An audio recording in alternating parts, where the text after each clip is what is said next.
Hey everyone, I'm Rachel. And I'm David. We are on the Discovery Princess in a deluxe obstructed balcony, room E328, and we want to give you a tour. Let's go!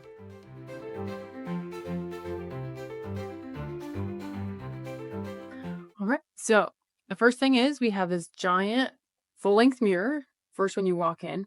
On some of the older ships, it's actually attached to some of the closet space, but it's its own thing here, and you have a light right above it so you can see really well. So then you move into the closet area. It's a pretty decently sized closet. It has lots of hangers. As you can see, there's lots over here. There's some on the other side. And they give you 2 laundry sheets.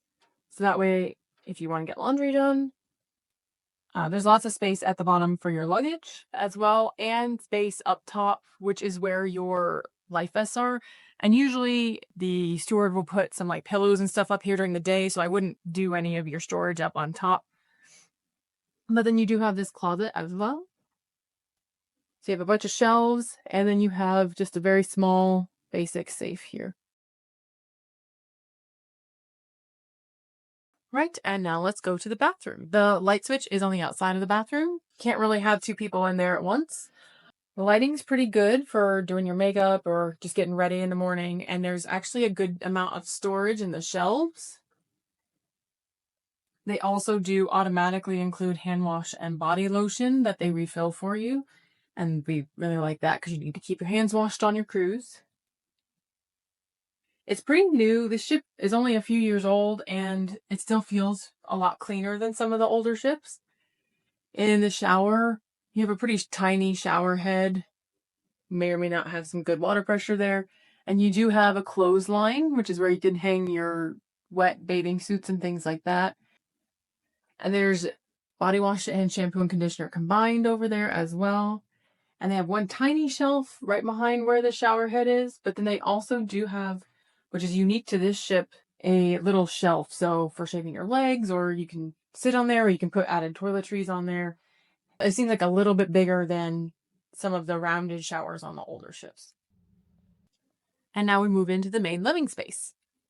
Overall, you can see it's really bright in here. I really like the aesthetic of the space. It's a little bit of a newer ship. You have a queen-size bed, but they can split it into 2 twins. And if they do, then a bed will be against the wall, and the 2 nightstands will be in the middle. There's also the nightstands, which have a lamp on each side, and they have 1 USB plug on each of them.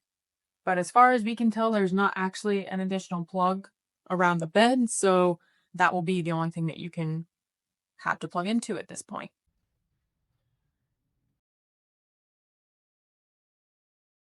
So these are the louder, older drawers, but you have a shelf also on top of the nightstand. And then your lamps turn on and off, obviously. But you also have light switches beside the bed, so that way you don't have to get out of bed to turn the lights on or off. And that actually turned on some reading lights above the bed. If you want some softer light at night, you can turn those off. We like to do bed tests to make sure that we know what we're expecting as far as comfort. I'm the pickier one, so I'm going to go first. A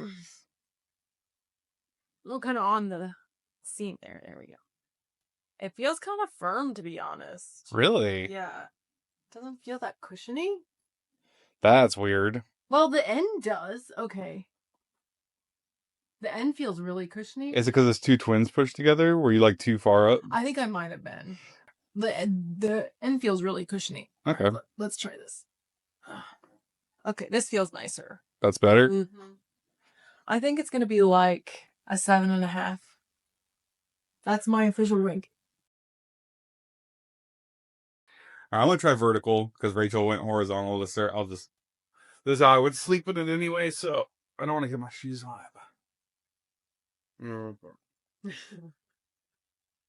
I do like this bit. It's like a 7.5, I think. Like realistically. So something to keep in mind, we haven't really mentioned it in our other videos. If you really do like a plusher kind of bed, you can actually request a bed topper. You could ask it for it in the app, or you can with chat. I don't think it's an option like to have delivered to your room or anything, but your stateroom steward can get that for you and put it on for you and everything. And I think they have some firmer ones versus some plushier ones. So it's just something to keep in mind.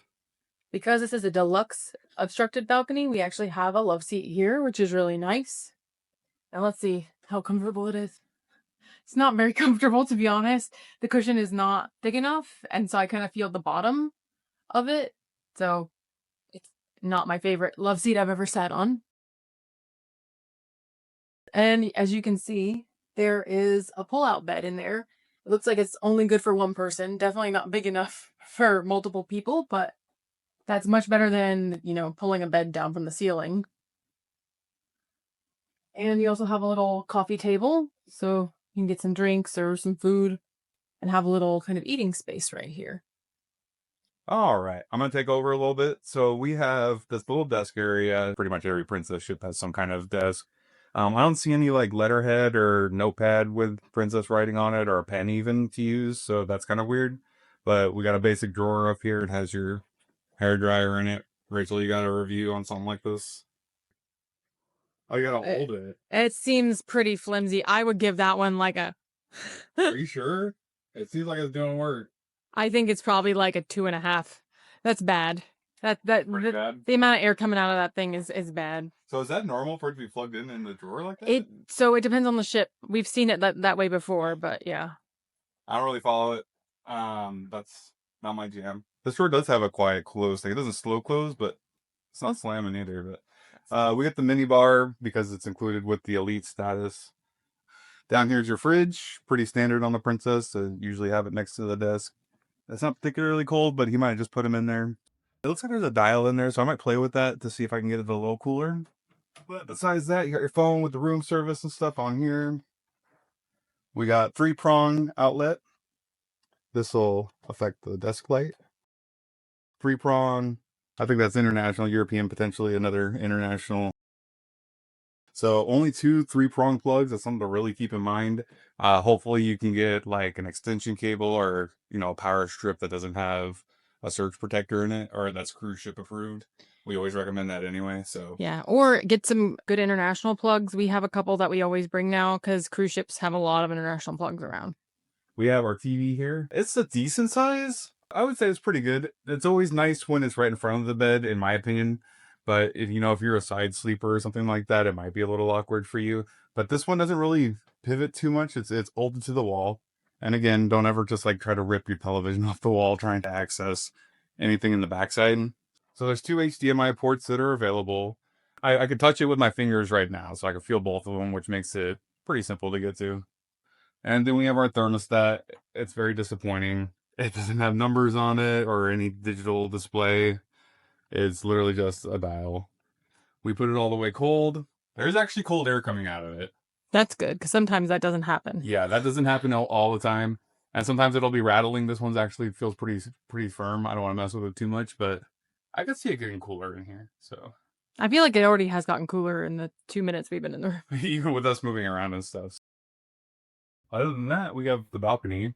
Which, again, this is a deluxe obstructed balcony, so we did expect that our view would not be perfect. And we did actually get it as an upgrade bid through the upgrade bid process.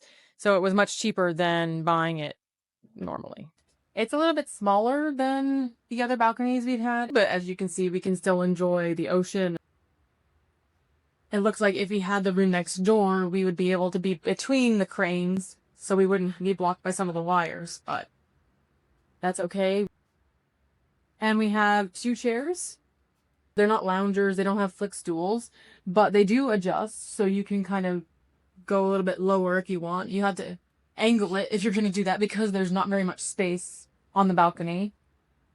But we have a little table too, so you can enjoy, some drinks or some food out on the balcony. We do have an overhang above us. To me, that's a good thing. That means if it rains, we're not going to get rained on and we can still be on our balcony. But I know some people enjoy being able to be in the sunshine on your balcony, so just keep that in mind. Thanks everyone for joining us on our tour of our obstructed balcony on the Discovery Princess. This room was really bright and clean. It kept really cool, which was something we don't always get on a cruise ship room. The fridge also got really cool. David actually adjusted it for us, so that was really nice. The only kind of downside we saw is that the bathroom space was a little bit weird. Around the toilet specifically, the space that they took away from that space they gave to the shower. So sitting on the toilet is a little bit uncomfortable if you're a little bigger person, but the shower is actually less compact than on other ships we've been on. So it was kind of a trade-off. Yeah, I think that's pretty nice though. It kind of depends on what you're looking for. I mean, obviously you're probably using the bathroom more than you're showering, but I think the way it's set up is still okay. It's not the most awkward cruise ship bathroom No. we've been in, so I've seen worse. Yeah. And as far as spacing, we really wouldn't recommend this for more than 3 people. I think 3 people is the perfect number, or obviously 2, because we just did it with 2. But you have that pull-out couch. That would be great for a third person. But if you had another person in there, there's not really enough space for everybody to sit or, just be together comfortably. Yeah, I feel like you kind of be like walking on top of each other a little bit in there. And the last big point we wanted to bring up after being in this room for a week is the balcony. So we obviously showed you and mentioned it's an obstructed balcony, and it's also a little bit of a more shallow balcony than on some of the older ships we've been on. So you don't really have a lot of space to lounge out there. And also, if the view is something that you're really concerned about with your room, then you should probably not book this room. We were fine because we've been to these places before, and really we just wanted to kind of be able to see the ocean and just be outside a little bit. But if you want to see things like if you're going to Alaska or Iceland or somewhere really exciting where you want to really take in all of the outside space, I would highly recommend just going for a normal balcony. Yeah, and I think over like the years, I've seen like really good prices for obstructed balconies. Yeah. So in that case, if you're kind of just looking for a good deal and you want to get some fresh air, I think it's perfect for that. I would say also something to keep in mind is it can get a little bit loud out there. We were right next to the Tinder, so if you're on a Tinder heavy itinerary, you might hear them doing a lot of construction out there. You can see them painting out Yeah, there. but So we looked outside and one day there was a guy just painting the Tinder right outside of our windows. yeah, and that was on a port day. Like they expected people to be off the ship, and we were actually working. Other than that, though, I still think it's a great experience. Obviously, you're still on a cruise. It's going to be what you make of it, and you got to have your own fun. So I loved it. I'll do it again if we're doing bid upgrades or something like that. I'll still bid on it. So that's kind of how it goes. Yeah, so what do you think? Have you ever stayed in an obstructed balcony, or do you have any questions we might not have answered? Let us know in the comments.